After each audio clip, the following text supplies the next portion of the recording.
ಮೈಸೂರಿನಲ್ಲಿ 100 ವರ್ಷದ ಹಳೆ ಪ್ಯಾಲೇಸ್. ಇಲ್ಲಿ ಸಿಗೋ ಬಿಸಿ ಬಿಸಿ ಫಿಲ್ಟರ್ ಕಾಫಿ, ಕೇಕು, ಬ್ರೌನಿ, ಇದ್ರ ಪ್ರೈಸ್ ಎಷ್ಟಿರ್ಬೋದು ಗೊತ್ತಾ?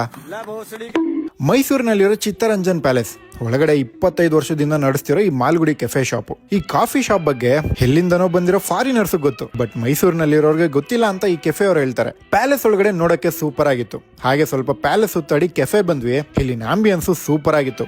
ಯಾವುದೇ ತರ ಸಾಂಗ್ ಪ್ಲೇ ಮಾಡಲ್ಲ, 1% ಡಿಸ್ಟರ್ಬೆನ್ಸ್ ಇರಲ್ಲ. ಪರ್ಸನಲ್ ಆಗಿ ಇಲ್ಲಿನ ಆಂಬಿಯನ್ಸ್ ನನಗೆ ಸಖತ್ ಇಷ್ಟ ಆಯ್ತು. ಈ ಕೆಫೆ ನಲ್ಲಿ ಏನ್ ಸ್ಪೆಷಲ್ ಅಂತ ಅವ್ರಿಗೆ ಕೇಳಿ lemon drizzle cake, dates and walnut cake ಮತ್ತೆ ಒಂದು ಬ್ರೌನಿ. ಇನ್ನ ಕಾಫಿನಲ್ಲಿ Mysuru filter coffee, Kodagu jaggery coffee, ಮತ್ತೆ ಇಲ್ಲಿ ಕೆಲಸ ಮಾಡೋ ಸ್ಟಾಫ್ ನೇಮ್ ಅಲ್ಲಿ ಪ್ಯೂರ್ ಕಾಫಿ ಬೀನ್ಸ್ ಇಂದ ಕ್ರಿಯೇಟ್ ಮಾಡಿರೋ ಸುರೇಶ್ ಕಾಫಿ. ಈ ಕಾಫಿ ಇನ್ವೆನ್ಷನ್ ಗೆ ಇವರೇ ಓನರು, ಇವರೇ ಸುರೇಶ್ ಅಂತ. ನಾವು ಟ್ರೈ ಮಾಡಿದ್ವಿ 3 ಕೇಕು ಚೆನ್ನಾಗಿತ್ತು. ಎಸ್ಪೆಷಲಿ ಬ್ರೌನಿ, ಆ ಚಾಕ್ಲೇಟ್ ಫ್ಲೇವರ್ ಇನ್ನ ನನ್ ಮರ್ತಿಲ್ಲ.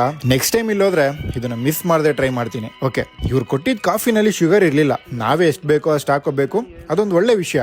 ನಾನು ಟ್ರೈ ಮಾಡಿದ್ದಿ ಸುರೇಶ್ ಕಾಫಿ ಚಿಕೋರಿ ಆಡ್ ಮಾಡದೆ ಬರೀ ಕಾಫಿ ಬೀನ್ಸ್ ನಲ್ಲಿ ಮಾಡಿರೋದ್ರಿಂದ ಟೇಸ್ಟ್ ಸ್ವಲ್ಪ ಡಿಫ್ರೆಂಟ್ ಆಗಿ ಚೆನ್ನಾಗಿತ್ತು. ಇಷ್ಟಕ್ಕೂ ನಮ್ಗಾಗಿ ಟೋಟಲ್ ಬಿಲ್ಲು 567. ಈ ತರ ನಿಮ್ ಫ್ಯಾಮಿಲಿ ಜೊತೆ, ನಿಮ್ ಫ್ರೆಂಡ್ಸ್ ಜೊತೆ ಕಾಫಿ ಕುಡಿತಾ ಟೈಮ್ ಸ್ಪೆಂಡ್ ಮಾಡಕ್ಕೆ ಒಳ್ಳೆ ಸ್ಪಾಟ್. ನೆಕ್ಸ್ಟ್ ಮೈಸೂರು ಬಂದ್ರೆ ಇಲ್ಲೊಂದ್ಸಲಿ ವಿಸಿಟ್ ಮಾಡಿ. ಬಾಯ್.